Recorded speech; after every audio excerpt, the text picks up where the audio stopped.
उत्पत्ति की किताब उसका 9 अध्याय और उसका 6 वचन हम पढ़ते हैं। जो कोई मनुष्य का लहू बहाएगा उसका लहू मनुष्य ही के द्वारा बहाया जाएगा, क्योंकि परमेश्वर ने मनुष्य को अपने ही स्वरूप के अनुसार बनाया है।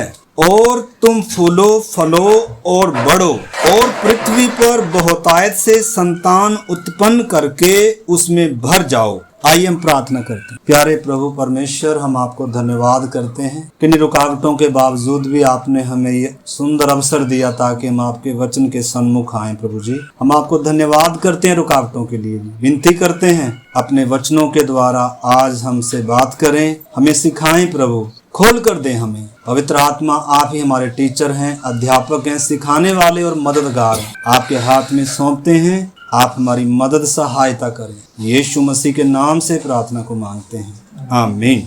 हम परमेश्वर के पवित्र वचन से जो सीख रहे हैं, मनुष्य की सरकार का युग के बारे में, मानसिक शासन के युग के बारे में हम सीख रहे हैं। और उसमें हमने 2 बातें मुख्य सीखी हैं। मनुष्य की हालात क्या थी? अनुकूल वातावरण। इंसान ने एक बहुत बड़ा न्याय को देख लिया, पाप के प्रति परमेश्वर का न्याय उसको समझ में आ गया। मानसिक शासन का जो युग देख रहे हैं, ये कि जल प्रलय से लेकर और बाबुल के गुम्मट तक का समय है। इसका लगभग क्या है, 430 या 29 साल इसका समय है, इस युग का समय। तो इस युग में परमेश्वर ने मनुष्यों से कैसे व्यवहार किया? मनुष्य की हालात क्या थी? अनुकूल परमेश्वर ने वातावरण बनाकर दे रहा है। इंसान को पाप की समझ आ गई, पाप के दंड की समझ आ गई, और इंसान परमेश्वर की सच्ची आराधना कर सकता है। परमेश्वर स्वर्ग से उसकी आराधना स्वीकार भी कर रहा है। और हम देखते हैं परमेश्वर की मर्जी को इसने जान लिया, अनंत जीवन का वायदा और ये सब बातें, वो इनको वायदा मिल गया, प्रतिज्ञा मिल गई, और परमेश्वर इनको अधिकार दे रहा है पृथ्वी पर। तो ऐसा अनुकूल वातावरण मिल रहा है इस युग में। 8 लोग इस युग में प्रवेश कर रहे हैं। परमेश्वर का प्रेम भी चख लिया, परमेश्वर का अनुग्रह भी चख लिया, और परमेश्वर का न्याय भी देख लिया। यानी कि परमेश्वर की क्या आ गई, इनको समझ आ गई। अब बड़े आसानी से इंसान क्या कर सकता है, परमेश्वर के साथ चल सकता है। और जब हम देखते हैं इनकी जिम्मेदारी क्या है, अब मानसिक शासन के नियमों का पालन करना है। इन्होंने जिम्मेदारी से राज्य करना, दोषी को दंड देना, ये क्या है इंसान की जिम्मेदारी, आपने समझना।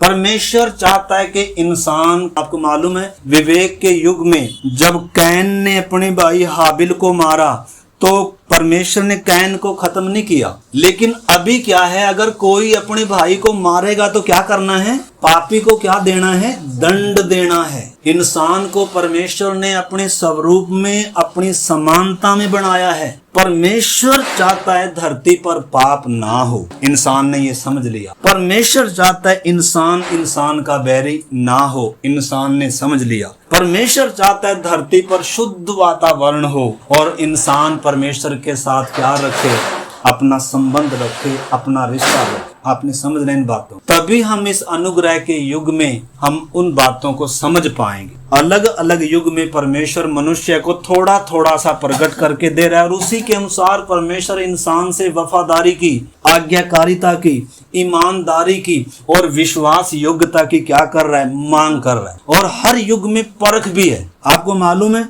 इस युग में परख क्या थी, जिम्मेदारी क्या थी, जो अभी हमने देखा कि इनका मानसिक शासन के नियमों का पालन करना है, जिम्मेदारी से राज्य करना है, दोषी को दंड देना है। परमेश्वर चाहता है इंसान आपस में मेल से रहे। तो उस स्वभाव को, परमेश्वर की इच्छा को हम देख सकते हैं। परमेश्वर की इच्छा क्या है, क्यों उसने उन पापी मानव जाति को जल प्रलय के द्वारा नाश कर दिया। परमेश्वर कैसा वातावरण चाहता है, परमेश्वर कैसे लोगों को चाहता है, थोड़ा थोड़ा कर कर परमेश्वर प्रकट कर कर दे रहा है। उद्देश्य क्या था इसमें, नए मापदंड के अनुसार परमेश्वर की आज्ञा मानने का क्या है इंसान को अवसर है। उद्देश्य क्या था इस युग का, आपको मालूम है जब निष्कलंकता का युग था, उसका उद्देश्य क्या था कि निष्कलंकता की स्थिति में इंसान की आज्ञाकारिता की क्या थी, परख थी। निष्कलंकता के युग में किसकी परख थी, परमेश्वर ने खाने पीने सोने के लिए नहीं बनाया इंसान को, जानवरों के समान नहीं बनाया अपनी मर्जी से चलें और खाएं पिएं। और जो आज आपको मालूम है, इंसान, वचन कहता है बैल तो अपने मालिक को फिर भी पहचानता है, गधा अपने स्वामी की चरनी को फिर भी पहचानता है, लेकिन इंसान अपने सृजनहार को, उसकी इच्छा को क्या नहीं करता है, पहचानता नहीं।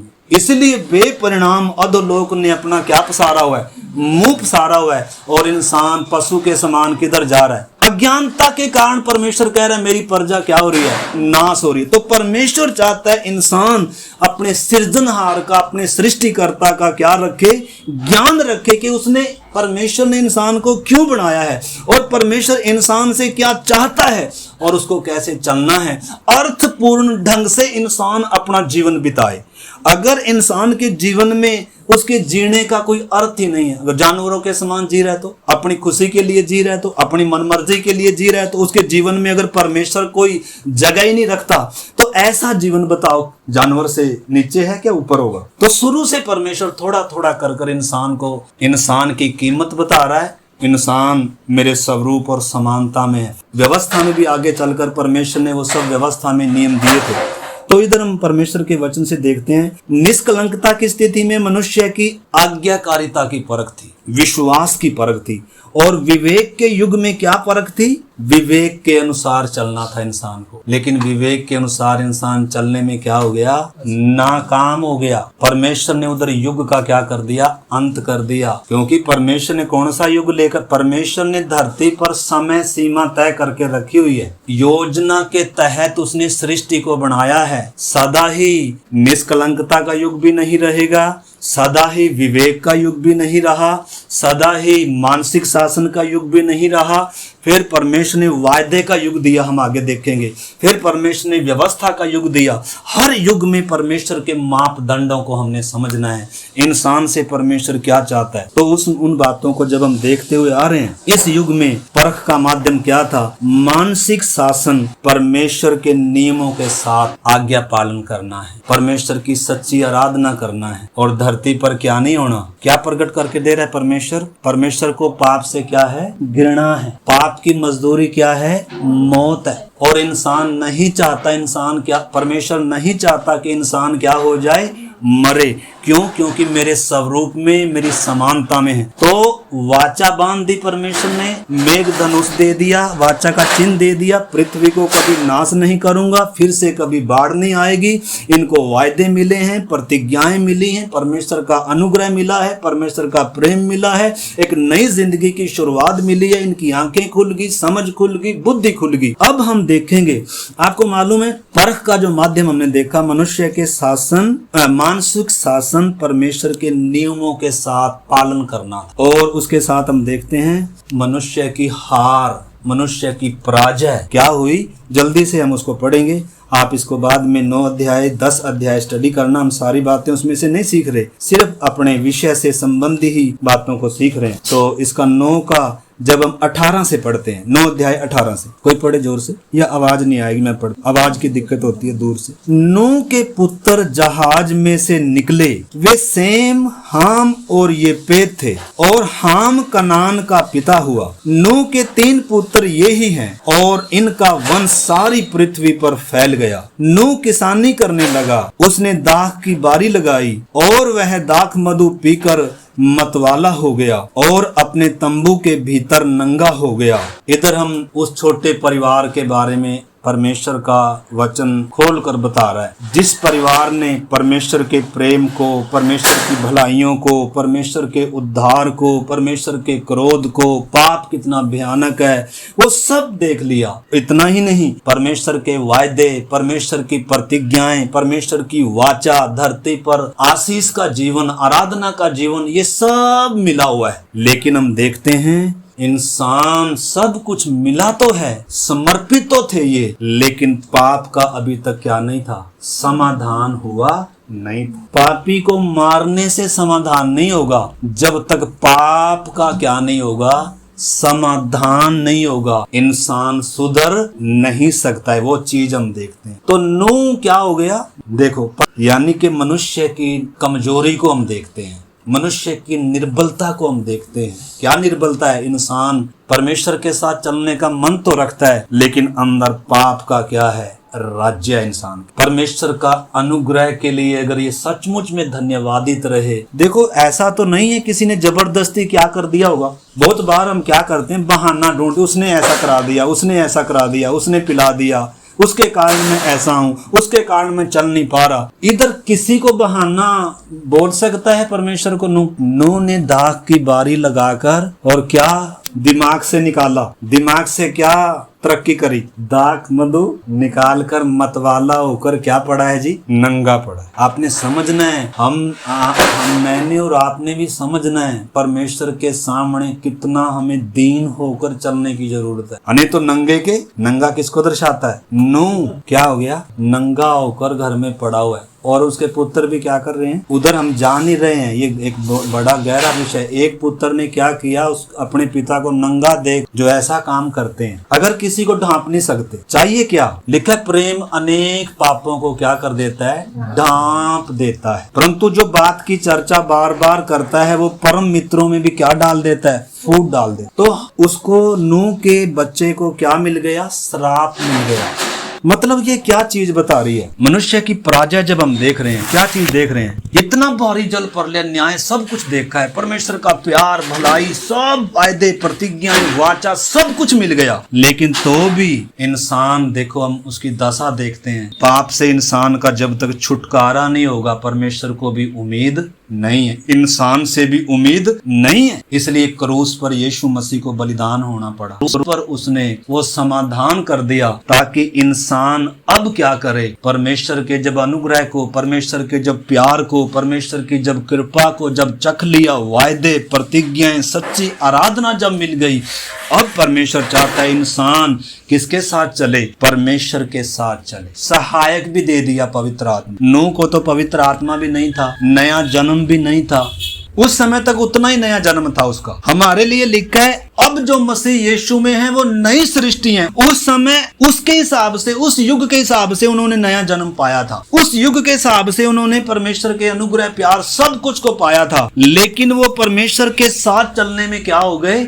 नाकाम हो गए, हार गए। कैसे हार गए? अपनी शरीर की इच्छा विलासों के पीछे क्या होने लगे। मतलब इंसान बिगड़ गया, देखो कितना। और बिगड़ते बिगड़ते 11 अध्याय का मैं 1 से पढ़ता हूँ। मनुष्य की हालात देखी, मनुष्य की जिम्मेदारी देखी, अब मनुष्य की पराजय हम देख रहे हैं। सारी पृथ्वी पर एक ही भाषा और एक ही बोली थी। सारी पृथ्वी पर क्या थी? एक भाषा थी, एक ही बोली थी। विश्वास करते हैं? और एक समय आ रहा है, एक ही भाषा होगी और एक ही बोली होगी, जिसकी शुरुआत पेंतेकुस्त के दिन हो चुकी है। पेंतेकुस्त के दिन हुआ क्या है? वास्तव में अलग अलग जातियों में जो बंटे हुए थे, अलग अलग देशों में, भाषाओं में, पाप ने इंसान को अलग किया। पाप हमेशा अलग करता है, इंसान को परमेश्वर से अलग करता है, इंसान को इंसान से अलग करता है, पति को पत्नी से अलग करता है, भाई को भाई से अलग करता है। पाप जहां है वहां पक्का क्या आएगी? अलगदाई आएगी। लेकिन पवित्र आत्मा जहां है वहां मेल मिलाप होगा। अब परमेश्वर क्या कर रहा है? जो सब जातियों में, अलग अलग भाषा में थे, हम सब अलग अलग जाति में थे, सब हम उन्हीं की संतान है, नूह के पुत्रों की संतान है, सब आदम की संतान है, मानव जाति। एक इंसान से पूरी मानव जाति आई, और इधर बाकी तो सारे नष्ट हो गए, लेकिन नूह के पुत्रों के द्वारा फिर पूरी मानव जाति धरती पर फैल गई। तो इधर हम परमेश्वर के वचन से देख सकते हैं मेरे प्यारे भाई बहनों, लिखा है सारी पृथ्वी पर एक ही भाषा थी, एक ही बोली थी। और उस समय लोग पूर्व की ओर चलते चलते सिनार देश में एक मैदान पाकर उसमें बस गए। तब वे आपस में कहने लगे, आओ हम ईंटें बना बनाकर भली भांति पकाएं। और उन्होंने पत्थर के स्थान पर ईंट से और चूने के स्थान पर मिट्टी के गारे से काम लिया। फिर उन्होंने कहा, आओ हम एक नगर और एक गुम्मट बना लें, जिसकी चोटी आकाश से बातें करे। इस प्रकार से हम अपना नाम करें। देखो, अपना नाम करें। परमेश्वर का नाम ऊंचा नहीं, बल्कि अपना नाम ऊंचा करें। वास्तव में ये इंसान का घमंड दर्शाया गया है। आपको मालूम है, जब इंसान बुरे के लिए एक मन हो जाते हैं ना, दो व्यक्ति बुराई के लिए जब एक मन हो जाते हैं ना, वो बहुत कुछ गलत करेंगे। अगर वो सच्चाई के लिए एक हो जाए ना, आपको मालूम है प्रभु ने भी कहा जहां 2 या 3 जन एक मन होकर परमेश्वर से मांगते हैं उनके लिए वैसा ही हो जाएगा। परंतु इधर इनकी एकता जो हम दे, एकता हमेशा एकता में बल होता है। ये आपस में मिलके सारे क्या कह रहे हैं सुभाष भाई, आओ हम अपना क्या करें, नाम करें। क्या बनाएं, गुम्मट। आज आपको मालूम है हर जाति में सबसे बड़ा गुम्मट बनाने की सबको क्या लगी हुई है, मेरा तेरे से बड़ा है, मेरा तेरे से बड़ा है। मेरा गुम्मट बनाना कब से शुरू हुआ, इंसान परमेश्वर के विरोध में चलना शुरू हो गया। न्याय देखने के बाद भी, पाप की सजा कितनी भयानक है जानने के बाद भी, परमेश्वर कितना प्यार करता है जानने के बाद भी, इंसान घमंड कर रहा है किसके खिलाफ, परमेश्वर के। क्या कह रहा है, आओ हम अपना क्या करें, नाम करें। और उन्होंने बुद्धि से काम लिया, पतगारे से ईंट बना कर क्या कर लिया, इतना ऊंचा क्या बना दिया उन्होंने, टावर बनाया, गुम्मट बनाया। क्यों बनाया, पहली बात तो हम अपना नाम करें, दूसरी बात आगे पढ़े हम इसमें, अपना नाम करें, ऐसा न हो कि हमको सारी पृथ्वी पर फैलना पड़े। देखो परमेश्वर ने तो कहा था सारी पृथ्वी पर फैल जाओ, आशीष दिया था, और ये क्या कह रहे हैं, ऐसा ना हो कि हम सारी पृथ्वी पर फैल जाएं। एक नगर पाकर उसी में बस गए और क्या कर रहे हैं। आपको मालूम है जब हम इकट्ठे रहते हैं ना, ज्यादातर जहाँ ज्यादा बातें होती हैं वहाँ क्या भी होता है, पाप भी होता है। परमेश्वर चाहता है थोड़ा दूर दूर रहें। देखो पृथ्वी पर फैलने के लिए परमेश्वर ने क्यों कहा है, आपको मालूम है, अगर इंसान पृथ्वी पर फैलेगा नहीं, मान लो पृथ्वी के एक ही कोने में पूरी मानव जाति बसी होती, तो दूसरे कोने में है ना गैस, तो दूसरे कोने में है ना तेल, तो दूसरे कोने में है ना। अगर हमारे उत्तराखंड पर हम निर्भर रहेंगे तो उत्तराखंड में सारा कुछ थोड़ा है, उत्तराखंड में सारा कुछ है क्या। अगर हम उत्तराखंड में जी हमारी तो यही सीमाएं हैं और हम तो किधर नहीं फैलेंगे ना। परमेश्वर चाहता है कि इंसान का विकास हो, क्योंकि परमेश्वर ने पूरी पृथ्वी पर क्या करके रखा हुआ है, पृथ्वी पर क्या करके रखा हुआ है, अलग अलग वातावरण में अलग अलग फ्रूट हैं, अलग अलग वहाँ जमीन है और अलग अलग वहाँ परमेश्वर ने खजाना रखा हुआ है, कहीं तेल है कहीं गैस है, और ऐसे ही परमेश्वर ने वो सब जब चीजें रखी हुई हैं। लेकिन इंसान क्या कह रहा है, आओ हम क्या करें, आओ हम अपना क्या करें, नाम करें। देखो कैसा इंसान के अंदर बुराई पनप रही है, छोटी चीज से शुरू होती है बुराई। आओ हम अपना क्या करें, नाम करें, कहीं ऐसा ना हो हमें पृथ्वी पर फैलना पड़े, इसलिए पहले से क्या कर लो, गुम्मट बना लो, और अगर एक और बाढ़ आएगी ना तो इस गुम्मट पर चढ़कर क्या बचा लेंगे, अपनी जान भी बचा लेंगे, और दुनिया में हमारा मतलब हम अपना क्या करेंगे, देखो हमारी कीर्ति होगी। मतलब इंसान परमेश्वर को अपने जीवन में त्याग कर अपने ऊपर, खुद के ऊपर निर्भर होने का प्रयास कर। ऐसा तो नहीं है हम मतलब परमेश्वर को अपने जीवन से अलग कर और हम खुद पर निर्भर होना चाह रहे हैं, खुद के तरीके से चलना चाह रहे हैं। परमेश्वर ने जब हमें रास्ता दिया हो, परमेश्वर ने जब हमें वायदे प्रतिज्ञाएं दी हो, साथ चलने के लिए जब परमेश्वर ने हमारे साथ वाचा बांधी हो, लेकिन हम देख सकते हैं इंसान कैसे क्या हो गया, परमेश्वर के विरोध में जा रहा है। भलाई चखा हुआ इंसान, आंखें खुली हुई थी इनकी, इन्होंने परमेश्वर के न्याय को, पाप की भयानकता को, दंड को सब देखा था, लेकिन इंसान के अंदर जो पाप है, पाप हमेशा इंसान को परमेश्वर का क्या बनाता है, बैरी बनाता है। इसलिए इंसान का पाप से छुटकारा होना बहुत जरूरी है, और वो अनुग्रह के युग में संभव हुआ। यीशु मसीह ने हम सब पापियों के लिए अपना प्राण दिया, हमारे लिए पाप ठहराया गया, और क्रूस पर हमारे लिए उसने जान दी, परमेश्वर के न्याय को उसने पूरा किया। अब क्रूस के द्वारा एक पापी व्यक्ति का पाप से क्या होता है, छुटकारा, नया जन्म मिलता है, नई सोच हो जाती है, नया मन हो जाता है, टेढ़ा मन नहीं रहता, टेढ़ापन नहीं रहता, टेढ़ी सोच नहीं रहती, स्वार्थ नहीं रहते। परमेश्वर के प्रेम से उसका हृदय क्या होने लग जाता है, भरने लग जाता है, परमेश्वर की सिद्ध इच्छा उसको मालूम होने लगती है, और उसके अनुसार फिर वो चलना क्या हो जाता है, आरंभ हो जाता है। लेकिन इधर देखते हैं अच्छी शुरुआत से इंसान बुराई की तरफ जा रहा है। आखिर में परमेश्वर को क्या करना पड़ा? 5 से जब हम पढ़ते हैं, जब इन्होंने कहा ऐसा ना हो कि हमें पृथ्वी पर फैलना पड़े, जब लोग नगर और गुम्मट बनाने लगे तब उन्हें देखने के लिए यहोवा उतर आया और यहोवा ने कहा, मैं क्या देखता हूँ कि सब एक ही दल के हैं और भाषा भी उनकी सब की एक ही है, और उन्होंने ऐसा ही काम भी आरंभ किया, और अब जो कुछ वे करने का यत्न करेंगे उसमें से कुछ भी उनके लिए अनहोना न होगा। एकता में इतना बल होता है। और आगे लिखा है, इसलिए आओ हम उतर कर उनकी भाषा में गड़बड़ी डालें कि वे एक दूसरे की बोली को न समझ सकें। इस प्रकार यहोवा ने उनको वहां से सारी पृथ्वी के ऊपर फैला दिया और उन्होंने उस नगर का बनाना छोड़ दिया। इस कारण उस नगर का नाम बेबीलोन पड़ा। बेबीलोन, भेद बड़ा बाबेल। बेबीलोन प्रकाशित वाक्य तक आ रहा है। बेबीलोन जहां इंसान ने परमेश्वर से क्या किया? दगा किया। तो उस नगर का नाम बेबीलोन पड़ा, क्योंकि सारी पृथ्वी की भाषा में जो गड़बड़ी आई है वह यहोवा ने वहीं डाली, और वहीं से यहोवा ने मनुष्यों को सारी पृथ्वी के ऊपर फैला दी। तो इस युग का कैसे अंत हो रहा है? 429 साल ही सिर्फ इस युग का समय था। मौका था इंसान को परमेश्वर के साथ चले, लेकिन इंसान परमेश्वर के साथ चलने में नाकाम हो गया। आखिर में परमेश्वर का न्याय आया। चाहिए तो ऐसा था परमेश्वर को, अगर इंसान के कामों को देखे पृथ्वी को नाश कर दे, इंसान को पृथ्वी पर से मिटा दे, क्योंकि इन्होंने न्याय को देखा है, इन्होंने परमेश्वर के प्यार को चखा है। लेकिन फिर भी हम परमेश्वर की धीरज को देखते हैं। परमेश्वर फिर से क्या कर रहा है? अब परमेश्वर का न्याय जल प्रलय के द्वारा नहीं आ रहा, कोई एक और जल प्रलय परमेश्वर लेकर नहीं आ रहा, या कोई इंसान को कोई और दंड नहीं दे रहा, बल्कि उनकी भाषा में क्या डाल दी? गड़बड़ी। एक दूसरे की भाषा क्या नहीं कर पा रहे?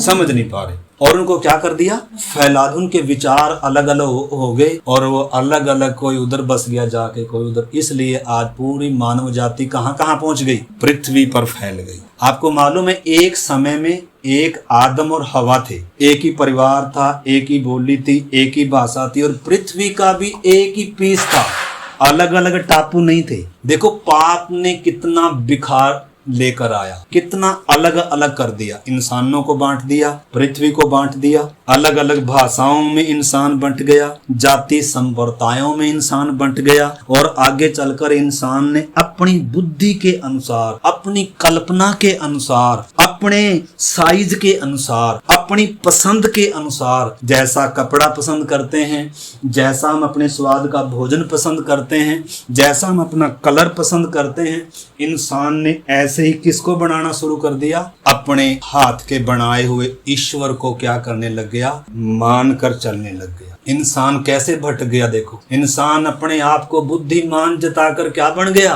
मूर्ख बन गया। परमेश्वर को नाश कर देना चाहिए था इंसान को। अब तक आपको मालूम है, अब तक इंसान को धरती पर जिंदा रहने का 1 सेकंड के लिए भी क्या नहीं है? हक नहीं है अभी। लेकिन परमेश्वर के अनुग्रह से आज धरती, परमेश्वर ने कहा था, वाचा बांधी थी, मेघ धनुष उसका वाचा का चिन्ह है कि फिर से मैं कभी भी पृथ्वी पर जल प्रलय लेकर नहीं आऊंगा। वायदा है, वाचा है। इस करके अब की बार नाश होगा पृथ्वी आकाश। कैसे होगा? आग के द्वारा। और ये भी पहले से बता दिया पतरस ने, सब कुछ नाश हो जाएगा आग के द्वारा। इस करके परमेश्वर ने जिस उद्देश्य से पृथ्वी को बनाया है, परमेश्वर अपने उद्देश्य को पूरा करेगा। चाहे इंसान सारे मिलकर कितना भी परमेश्वर के विरोध में खड़े हो जाएं, लेकिन परमेश्वर की इच्छा धरती पर क्या होगी? पूरी होगी। और ये चीज बताती है, इंसान वास्तव में अपना नाश, खुद अपने नाश के लिए साधन इकट्ठे कर रहा है। जैसे आज भी कितने हानिकारक हथियार इंसान ने बना लिए। अगर परमेश्वर रोक कर ना रखे ना इंसान को, अभी तक पृथ्वी क्या हो जानी थी? एक एटम बम चलाए ना इंसान, तो आपको मालूम है कितना घातक होगा। लेकिन परमेश्वर रोके हुए है। इंसान के हाथ में कभी प्रभु ने पूरा नियंत्रण दिया नहीं। हालांकि इंसान सोचकर चल रहा है कि मैं ही हूँ जो कुछ हूँ, लेकिन नियंत्रण परमेश्वर का है। मनुष्यों के राज्यों के ऊपर परमेश्वर प्रभुता करता है। और लिखा है, राजाओं का मन परमेश्वर के हाथ में बहती हुई नालियों के समान है। परमेश्वर जिधर चाहता है उनके मन को क्या कर देता देता है, मोड़ देता है। परमेश्वर सर्वशक्तिमान है। चाहे शैतान पूरी सेना के साथ परमेश्वर के प्रोग्राम को बिगाड़ने का प्रयास करे तो भी बिगाड़ नहीं सकता है। चाहे इंसान सारे मिलकर कुछ भी करने का प्रयास करें परमेश्वर के विरोध में, कभी सफल नहीं होंगे। तो इधर हम देखते हैं इंसान बुराई के लिए एकता कर रहे हैं, इंसान परमेश्वर के विरोध में एकता कर रहे हैं। आपको मालूम है नए नियम में भी हम देखते हैं, हनन्याह सफीरा के बारे में हम देखते हैं। 5 अध्याय आप निकाल लें, प्रेरितों का काम 5 अध्याय, थोड़ा सा उसमें वो एकता के बारे में हम पढ़ेंगे। 5 का 8 और 9 पढ़ता हूँ। तब पतरस ने उससे कहा, मुझे बता, क्या तूने वह भूमि इतने में ही बेची थी? उसने कहा, हाँ इतने में ही बेच। कलीसिया में आया है, 2 पति पत्नी थे। जब और सब लोग क्या कर रहे थे, कलीसिया में अपना सब कुछ बेचकर प्रेरितों के पांव पर रख रहे हैं। पवित्र आत्मा, प्रभु का प्रेम उनको विवश कर रहा है। हम अब अपने लिए ना जीकर हम प्रभु की महिमा के लिए जिएंगे, प्रभु के लिए जिएंगे।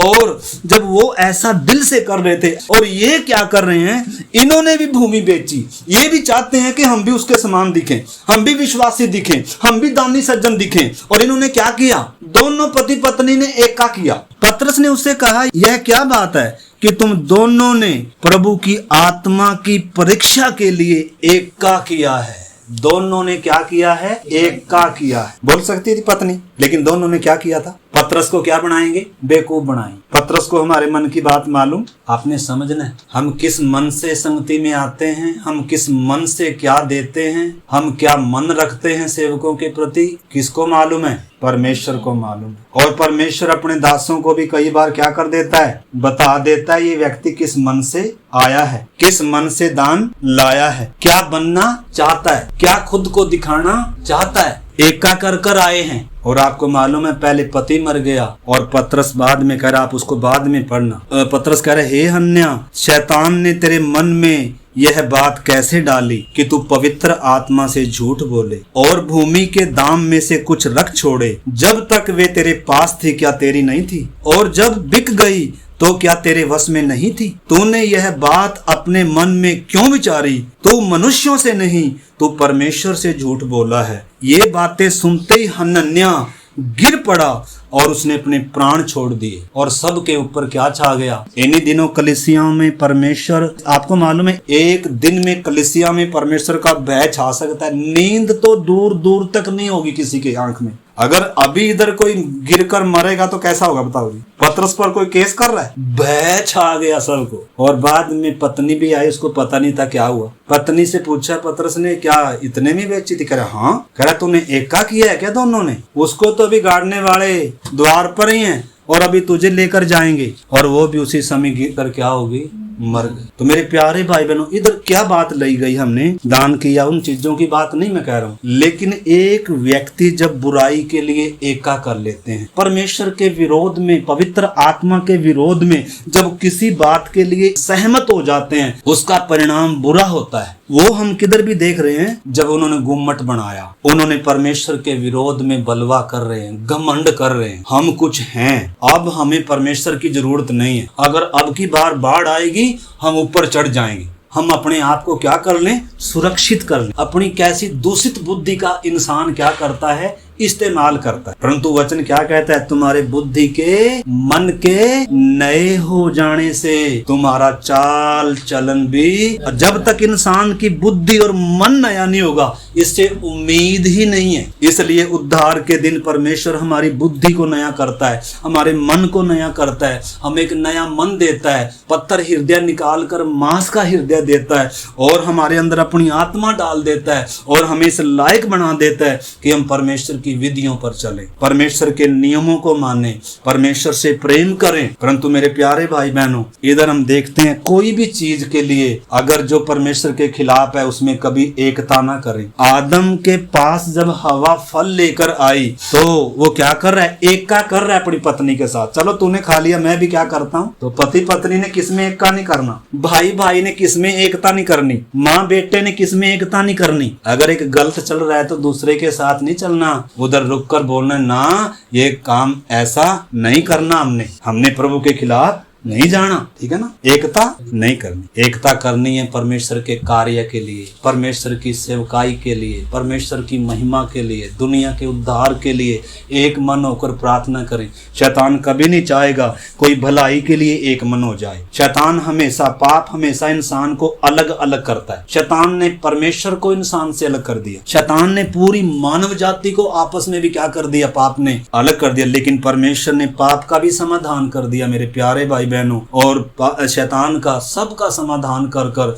अब परमेश्वर हमें एक प्याले से पिला रहा है, एक आत्मा हमारे अंदर डाल दिया, एक घराने में हमें शामिल कर लिया। इस करके अभी परमेश्वर जो हमारे जीवन से चाहता है उन बातों को हमने आगे रखते हुए चलना है। इधर जब हम परमेश्वर के वचन से देखते हैं इस युग का अंत कैसे हो रहा है, परमेश्वर का न्याय धरती पर कैसे आ रहा है। हम स्वर्गीय नागरिक हैं। उस समय धरती की नागरिकता थी, सिर्फ स्वर्ग की कोई नागरिकता नहीं थी। उनको ऐसी कोई आशा उम्मीद नहीं थी, उनके लिए धरती पर ही स्वर्ग था। अभी तक परमेश्वर ने स्वर्ग और पृथ्वी का वो भेद इंसान के ऊपर प्रकट नहीं किया था, बस धरती का ही जीवन इंसान के सामने अभी तक खुलकर मिला था। धरती पर हमने परमेश्वर के साथ चलना है।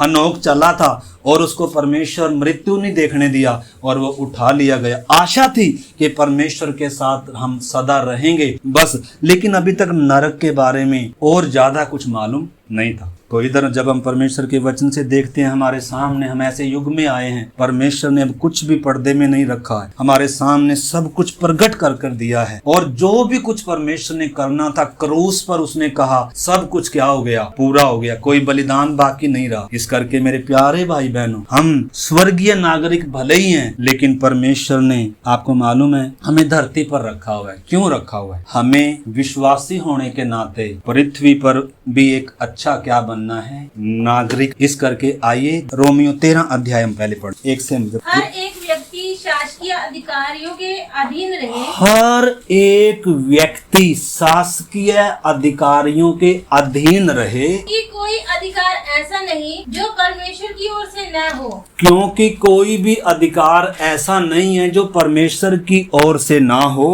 और जो अधिकार है वे परमेश्वर के ठहराए हुए हैं। जो अधिकार हैं सब परमेश्वर के ठहराए हुए हैं। इसीलिए जो कोई अधिकार का विरोध करता है वह परमेश्वर की विधि का सामना करता है। जो कोई अधिकार का विरोध करता है वह परमेश्वर की विधि का विरोध करता है, और सामना करने वाले दंड पाएंगे। और सामना करने वाले दंड पाएंगे। क्योंकि हाकिम अच्छे काम के नहीं, क्योंकि जो हाकिम ऊपर रखे हुए हैं, जो आत्मिक तौर पर अगवे रखे हुए हैं, हमारी भलाई के लिए रखे हुए हैं, हमें अगुवाई करने के लिए, हमें वचन सिखाने के लिए, हमारे आगे आगे चलने के लिए रखे हुए हैं। आत्मिक तौर पर भी हमें तो वचन क्या कह रहा है, परमेश्वर के ठहराए हुए प्रबंध के अधीन रहें, परमेश्वर के बलवंत हाथ के नीचे दीनता से रहें। परमेश्वर ने ठहराया, क्यों? हम सुधरे हुए नहीं हैं, हमें डांट की जरूरत है, हमें सुधारे जाने की जरूरत है। हम अपनी बुद्धि से गलत रास्ता चुनेंगे।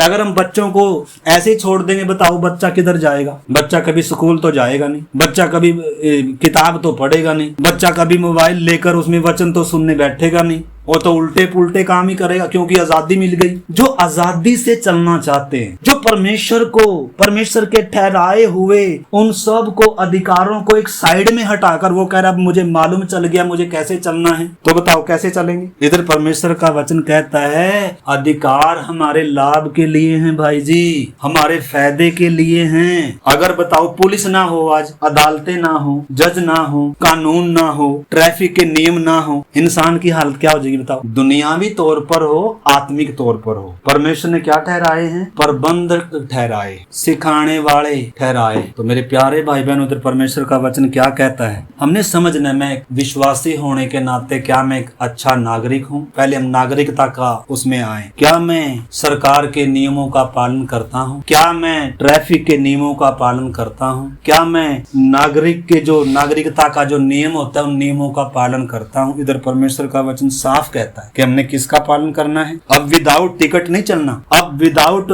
लाइसेंस नहीं चलना, अब विदाउट आरसी नहीं चलना। चल सकते हैं, नहीं माननी तो चल सकते हैं क्या, लेकिन किसका सामना आप कर रहे हैं? बुद्धि के नए हो जाने से भी अगर हम अपनी मर्जी से चलेंगे तो without RC, without licence, without ticket, या बिजली चोरी, या जो राजा प्रधान या जो भी हमारे ऊपर परमेश्वर ने रखे हैं, पतरस कहता है राजा का क्या करो? सम्मान करो। प्रभु ने भी कहा जो राजा का है, जो कैसर का है, वो कैसर को दो, आदर करो। परमेश्वर ने रखा है, अन्यथा देश में क्या फैल जाएगा? बताओ, देश में क्या फैल जाएगा? अव्यवस्था फैल जाएगी। और उसके जिम्मेदार कौन भी हैं? मैं और आप भी हैं, क्योंकि हम क्या सोचकर चल रहे? अब तो हमने किसको नहीं मानना। तो मेरे प्यारे भाई बहनों, परमेश्वर का वचन कहता है हमें धरती पर रहते समय एक अच्छे नागरिक बनना है। सरकार के नियमों का, जो हमारे ऊपर ठहराए हुए अधिकारी हैं, उनका सम्मान करना है, उनका पालन करना है। हाँ, ऐसा नहीं है कि अगर यीशु मसीह के या वचन के या परमेश्वर के विरोध में अगर हम कुछ कहेंगे तो हम उसका पालन करें। उसका पालन हम परमेश्वर की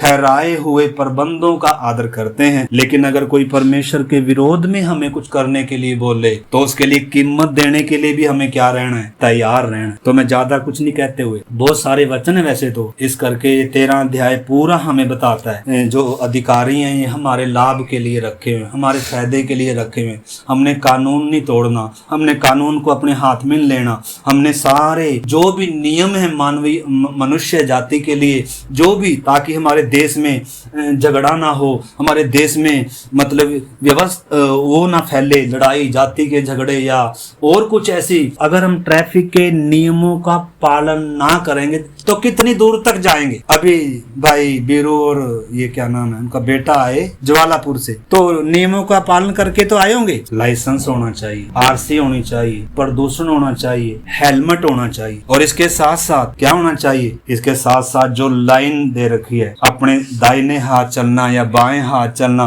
अगर हम उसको छोड़कर इधर से जाएंगे तो कितनी देर तक चलाएंगे गाड़ी? किसका नुकसान है? आगे लाल बत्ती आएगी, रुकना है वहां, किसके फायदे के लिए है? हमारे फायदे के लिए। इस करके हम परमेश्वर के उन अधिकारों को मानना है, बलवा नहीं करना या हमने विरोध नहीं करना। इधर परमेश्वर का वचन कहता है वो क्या पाएंगे? दंड पाएंगे। परमेश्वर के ठहराए हुए हर प्रबंध के अधीन रहना है, परमेश्वर कहता है। माँ बाप भी परमेश्वर ने रखे हैं, शिक्षकों को परमेश्वर ने रखा है, सरकार के और तो क्या जो हमारे सरपंच है, मेंबर हैं, आपको मालूम है ये सब भी हमारे फायदे के लिए प्रभु ने रखे हुए हैं। ये सब होने दिया ताकि हमारा देश सही तरीके से चले, पृथ्वी पर अन्याय ना हो। पृथ्वी और कानून अपने, आपको मालूम है आज भीड़ की भीड़ कानून अपने हाथ में। पिछले दिनों मणिपुर में जो घटना हुई, कितनी भयानक घटना थी। मतलब हम ऐसे समाज में पैदा हुए या रहते हैं जिनकी मानसिकता कितनी क्या है, भ्रष्ट है। 2 औरतों को नंगा कर कर और हजारों की भीड़ क्या कर रही है, उनको नंगा चला रही है। और किसी का, उनको किसी राजा का, आपको मालूम है जो उधर पुलिस वाले थे वो भी देख रहे थे, यानी कि सारे अधिकारों को क्या कर दिया? चूर चूर कर दिया। धरती पर क्या फैलता जा रहा है? अन्याय। हम उस अन्याय में हम भी भागीदार नहीं बनना, बल्कि हमने दुनिया के अलग होकर खड़े होना है, ज्योति की संतान बनकर खड़े होना है।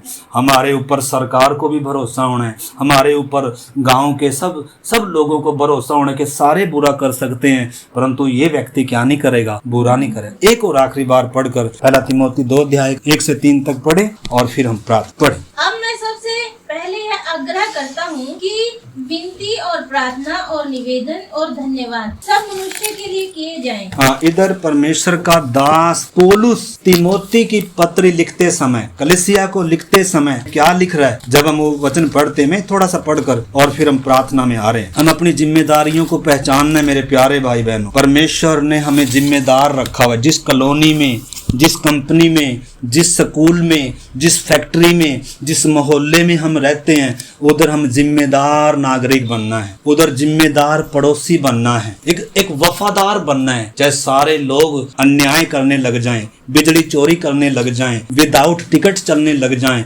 विदाउट हेलमेट चलने लग जाएं और सारे नियमों को ताक पर रखकर चलने लग जाएं, लेकिन उस समय में मैंने और आपने कीमत देते हुए परमेश्वर के विधियों को समझ कर उनका क्या करना है? पालन करना है। और उसके साथ साथ क्या करना है? इधर लिखा है 2:1 से जब हम पढ़ते हैं, अब मैं सबसे पहले यह आग्रह करता हूं कि विनती और प्रार्थना और निवेदन और धन्यवाद सब मनुष्यों के लिए किए जाएं। राजाओं और ऊंचे पद वालों के निमित्त इसलिए हम विश्राम और चैन से सारी भक्ति और गंभीरता के साथ जीवन बिताएं। यह हमारे उद्धारकर्ता परमेश्वर को अच्छा लगता है और भाता भी है, जो चाहता है कि सब मनुष्यों का उद्धार हो और वे भली भांति परमेश्वर को पहचान लें, क्योंकि परमेश्वर और मनुष्यों के बीच में बिचवई भी एक ही है। परमेश्वर एक है, उद्धारकर्ता एक है। तो परमेश्वर का वचन इधर हमें कहता है सारे अधिकारियों के लिए प्रार्थना। हर एक विश्वासी की जिम्मेदारी बनती है अपनी कॉलोनी के लिए प्रार्थना कर, अपने देश के प्रधानमंत्री के लिए, अपने राज्य के मुख्यमंत्री के लिए, पूरी कैबिनेट के लिए, हम सब के लिए क्या करना है? धन्यवाद भी करना है। प्रभु आप इस राज्य को लेकर आए, इस व्यक्ति को लेकर आए, धन्यवाद प्रभु। हमें इसके लिए प्रार्थना करने के लिए हमें वफादारी के साथ, ईमानदारी के साथ, मैं प्रभु एक अच्छा देश का नागरिक बनना है, एक अच्छा मोहल्ले में रहते हुए एक अच्छा मोहल्ले का व्यक्ति बनना है। ये परमेश्वर के ठहराए हुई है मेरे प्यारे भाई बहनों, और परमेश्वर इन चीजों से प्यार करता है। तो आइए आज हमारे सामने कुछ सवाल हैं। क्या मैं स्वर्ग का जो नागरिक हूँ, मेरी नागरिकता स्वर्गीय है और हम एक प्रभु की उधर से आने की बाट जो रहे हैं। लेकिन जब प्रभु ने हमें तात्कालिक तौर पर पृथ्वी पर रखा हुआ है, पृथ्वी पर परमेश्वर ने हमारे ऊपर कुछ रखा हुआ है। अधिकारों को हमारी भलाई के लिए हैं, ट्रैफिक के नियम हमारी भलाई के लिए हैं, चाहे आत्मिक तौर पर हो चाहे शारीरिक तौर पर हो। राजा का सम्मान करें, अधिकारियों के लिए प्रार्थना करें। आइए मेरे प्यारे भाई बहनों, आज हमारे ऊपर एक जिम्मेदारी बढ़ गई। आज भी सच्चाई को हम जान रहे हैं। आइए एक जिम्मेदारी लेकर जाएं। प्रभु आज मैं, जब तू चाहता है कि हम प्रभु अधिकारियों के लिए प्रार्थना करें और सरकार के ठहराए हुए हर प्रबंध के अधीन रहें, उनको सम्मान करें, किसी की निंदा ना करें, कानून अपने हाथ में ना लें, कानून को ना तोड़ें, और प्रभु हमारे उन अधिकारियों के लिए प्रार्थना करें ताकि प्रभु तो उन्हें बुद्धि दे, ज्ञान दें, ताकि हमारे कॉलोनी के लिए, हमारे राज्य के लिए, हमारे देश के लिए, दुनिया की भलाई की चिंता करते हुए फैसला कर सकें। इसलिए आइए इस भावना के साथ मेरे प्यारे भाई बहनों, इस बोझ के साथ आइए परमेश्वर के लिए, परमेश्वर की सेवा समझ कर करें। लिखा है मनुष्यों की नहीं परंतु परमेश्वर की सेवा समझ कर करें। जो भी आप करेंगे वो परमेश्वर की सेवा समझ कर करें, परमेश्वर की महिमा के लिए करें। आइए अपने आप को, हम सब वचनों में नहीं गए, पतरस कह रहा है, पतरस ने भी यही सिखाया है। पहला पतरस अगर 2 अध्याय का पढ़ेंगे, 1 अध्याय का 13 से लेकर पूरा 2 अध्याय जब हम पढ़ेंगे, यीशु मसीह हमारा आदर्श है, नमूना देकर गया। कैसे वो अधिकारियों के अधीन रहा, कैसे उसने भी कर दिया, कैसे उसने भी हालेलुया व्यवस्था को पूरा किया, व्यवस्था के अधीन रहा, परमेश्वर के ठहराए हुए प्रबंधों के अधीन रहा, माँ बाप के अधीन रहा, शिक्षकों के अधीन रहा। आइए हम भी मेरे प्यारे भाई बहनों, हम जिम्मेदार विश्वासी बने, जिम्मेदार नागरिक बने। आइए ये निर्णय लेकर उठें, प्रार्थनाओं के साथ उठें। आइए हम प्रार्थना करें।